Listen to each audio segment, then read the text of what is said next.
राष्ट्रीय बौद्ध महासभा के तत्वाधान में एक दिवसीय राष्ट्रीय धम्म संसद का आयोजन सूर्यदान प्रेक्षागृह आगरा में संपन्न हुआ।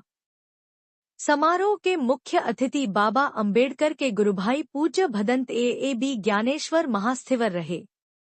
कार्यक्रम का शुभारंभ भिक्खु संघ द्वारा तथागत बुद्ध, बाबा साहब अंबेडकर तथा मान्यवर कांशी राम साहब के चित्र पर माल्यार्पण करके की गई।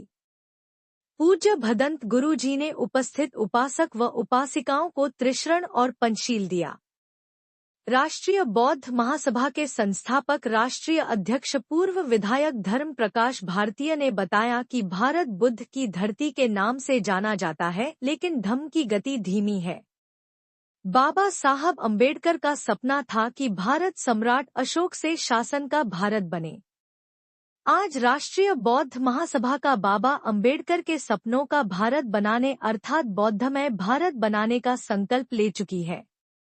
आगे धर्म प्रकाश भारतीय ने कहा कि बाबा साहब अंबेडकर ने कहा था कि अपना सब कुछ मिटाकर भी इस देश को हिंदू राष्ट्र मत बनने देना।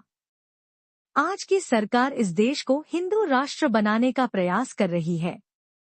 न्यू लाइन श्री भारती ने बताया कि 26 जनवरी 1950 को भारत गणराज्य बना। संविधान में बाबा साहब अंबेडकर ने देश के प्रत्येक नागरिक को गिनती में शामिल कर दिया। संविधान में मुख्य रूप से 3 महत्वपूर्ण चीजें मिली। 1 वोट देने का अधिकार, 2 नौकरी का अधिकार, 3 चुनाव लड़ने का अधिकार। आपने कहा कि देश में 2 चीजें चल रही हैं। एक इवेंट, दूसरी मूवमेंट। इवेंट का अर्थ है महोत्सव और मूवमेंट का अर्थ है विचारधारा का आंदोलन। आज देश में बाबा साहब अंबेडकर के अनुयायी इवेंट में फंस कर रह गए हैं, इसलिए बाबा साहब अंबेडकर का मिशन पीछे रह गया है। आज राष्ट्रीय बौद्ध महासभा ने धम्म के विस्तार के लिए अपने संविधान की भी घोषणा की और प्रस्तावना के साथ नियमावली का भी वाचन किया। समारोह में भदंत ज्ञानेश्वर महास्थिवर जी को धम्म रत्न से सम्मानित किया। कार्यक्रम में पूरे देश से राष्ट्रीय बौद्ध महासभा के पदाधिकारी उपस्थित थे। मुख्य रूप से इंजीनियर किशोर बौद्ध, प्रोफेसर आर.सी. धीमान, एल.पी. अमृत बौद्ध, उपासिका सुषमा बौद्ध, करतार सिंह भारतीय, मास्टर पूरन सिंह, हरि बाबू बौद्ध, सुशील कुमार भंडारी, बंगाली बाबू सोनी, बी.एल. चंद्रा, शशि बौद्ध, ज्ञान सिंह और काफी संख्या में उपासक उपासिका मौजूद थे। प्रश्न पूछना चाहता हूँ, देश का राष्ट्रपति कौन है, देश का प्रधानमंत्री कौन है, सुप्रीम कोर्ट के जज कौन है, हाई कोर्ट के जज कौन है, आईएएस कौन है, आईपीएस कौन है, इंजीनियर कौन है? ये सबके सब लोग हिंदू ही तो हैं। जब ये सब हिंदू हैं तो कौन सा हिंदू राष्ट्र बनाना चाहते हैं? उनकी मंशा है वो दोबारा से मनुस्मृति को लाना चाहते हैं, दोबारा से मनुस्मृति को लाना चाहते हैं। हिंदू राष्ट्र तो एक उनका ये मीठा जहर है लोगों को गुमराह करने का।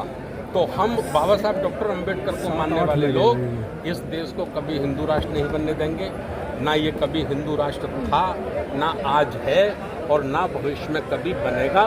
बाबा साहब डॉक्टर अंबेडकर की औलादें इस देश को अशोक सम्राट के सपनों का भारत बनाकर ही रहेंगे। Thank you. है ना, लेकिन हम मूवमेंट नहीं चलाते। मूवमेंट का मतलब होता है वैचारिक क्रांति, विचारों की चर्चा होना, विचारों का आदान प्रदान होना, विचारों से समाज को सहमत करना। तो हम राष्ट्रीय बौद्ध महासभा के माध्यम से मूवमेंट को महापुरुषों के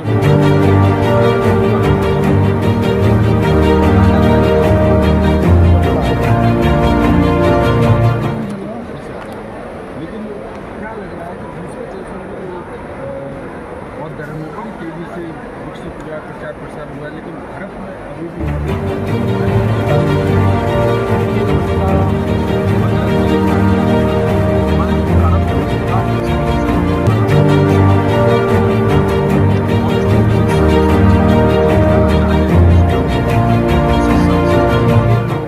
दुनिया में कोई नहीं जानता, ना ही उनका कोई अच्छा चरित्र लोगों के बीच में है। तो अब दुनिया के बीच में जाना है, उनको दुनिया के बीच में बैठना है, बात करनी है।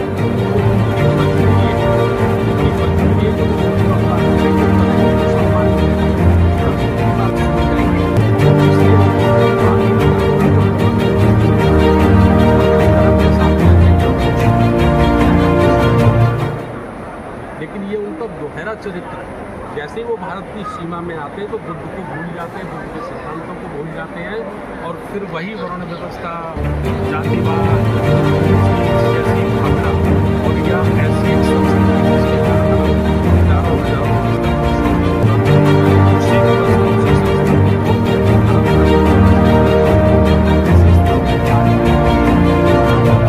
गतिविधियाँ हैं वो क्या है, किस तरीके से इन सब चीज़ों से वो निजात दिलाएंगे? देखिए, आरबीएम की जो गतिविधियां हैं, हमारा देश लोकतांत्रिक है। लोकतांत्रिक मतलब प्रजा का राज।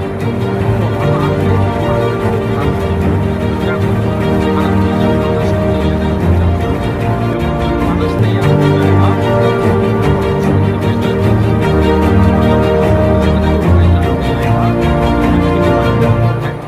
जो इस देश को दोबारा से गुलामी की ओर ले जाना चाहते हैं, फिर उनको वो नेस्तनाबूद कर देगा और वो अपने इरादों में सफल नहीं होगा। ठीक है, तो ये थे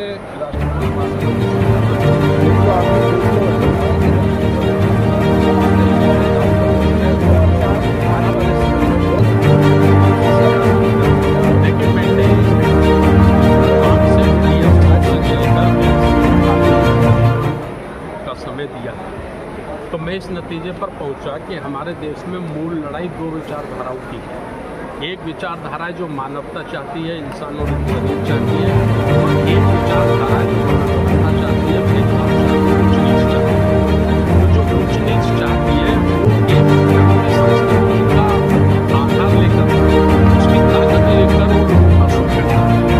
हमने सोचा उस शोषण से अगर मुक्त होना है तो फिर बुद्ध की संस्कृति का, बुद्ध के धर्म का हमको प्रचार प्रसार करना होगा और उसके लिए संसद बुलाना इसलिए